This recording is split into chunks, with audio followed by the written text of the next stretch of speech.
Hello बच्चों,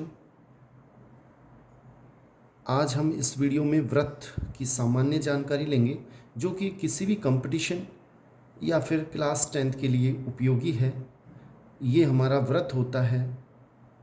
ओ व्रत का केंद्र है, ए बी व्रत का व्यास है, ओ ए और ओ बी इस व्रत की त्रिज्या है और ए बी इस व्रत का चाप है।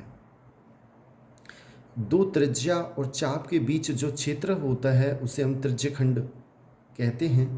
त्रिज्यखंड का क्षेत्रफल आप सूत्र याद रखें, पाई आर स्क्वायर थीटा बटा 360। ये वाले क्षेत्र का क्षेत्रफल इससे निकालेंगे, थीटा हमें दिया जाएगा।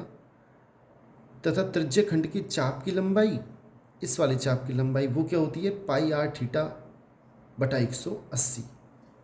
आगे देखें बच्चों, अगर थीटा का मान 180 लें तो हमारे पास आधा व्रत बन जाएगा। यानी कि अर्धवृत्त का क्षेत्रफल क्या होगा, थीटा के स्थान पे 180 रखा, ये इससे कट गया, 180 का दुगना 360 2, यानी कि अर्धवृत्त का क्षेत्रफल होता है पाई आर स्क्वायर अपॉन 2। अर्धवृत्त की चाप की लंबाई देखें, चाप का सूत्र होता है पाई आर थीटा बटा 180। थीटा के स्थान पे 180 रखें, ये कट जाएंगे, पाई आर। जब थीटा का मान 360 डिग्री लें, मतलब पूरा व्रत हो जाए, तो व्रत का क्षेत्रफल क्या होगा, पाई आर स्क्वायर थीटा के स्थान पे 360, 360 आपस में कट जाएंगे, मीन्स व्रत का क्षेत्रफल होगा पाई आर स्क्वायर।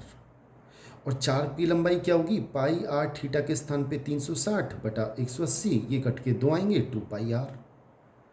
उसी सूत्र से हमने आधे व्रत का क्षेत्रफल और उसकी लंबाई, पूरे व्रत का क्षेत्रफल और उसकी लंबाई मीन्स परिधि, परिमिति भी बोलते हैं, हमने ज्ञात कर लिया।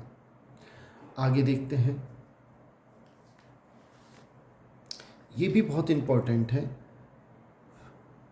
कि 3 केस दे रखे हैं। ये व्रत है, ये कोई रेखा है, ये इसकी क्या है, अप्रतिच्छेदी रेखा, ये दूर से इससे बिल्कुल नहीं गुजर रही। उभयनिष्ठ बिंदुओं की संख्या कितनी है, 0।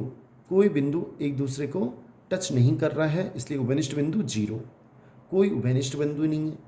सेकंड केस देखें तो ये रेखा व्रत को काटती हुई जा रही है, इसलिए इसे बोलते हैं प्रतिच्छेदी रेखा। और इस स्थिति में उभयनिष्ठ बिंदुओं की संख्या 2 होगी, 1 2। अगला question, top point, third case, अगर ये जो स्थिति है, ये रेखा इस व्रत को एक बिंदु पे काटती है, इसलिए या एक बिंदु उभयनिष्ठ है, इसलिए इस रेखा को क्या बोलेंगे, स्पर्श रेखा। यह रेखा स्पर्श रेखा है और स्पर्श बिंदु, और जो ये बिंदु ए है ये कहलाता है स्पर्श बिंदु। इस स्थिति में दोनों में उभयनिष्ठ बिंदु की संख्या 1 होती है। एक महत्वपूर्ण क्वेश्चन पूछ लेते हैं कि यदि कोई बिंदु व्रत के अंदर है तो कितनी स्पर्श रेखा खींची जा सकती है, अंदर स्थित है तो स्पर्श रेखा 0, व्रत पर स्थित है तो स्पर्श रेखा की संख्या 1, और व्रत के बाहर स्थित है तो स्पर्श रेखा की संख्या 2 होगी। बहुत बहुत धन्यवाद बच्चों। चैनल को सब्सक्राइब, लाइक, शेयर जरूर करें, जिससे आने वाली सभी वीडियो आप तक तुरंत पहुंच सके। धन्यवाद।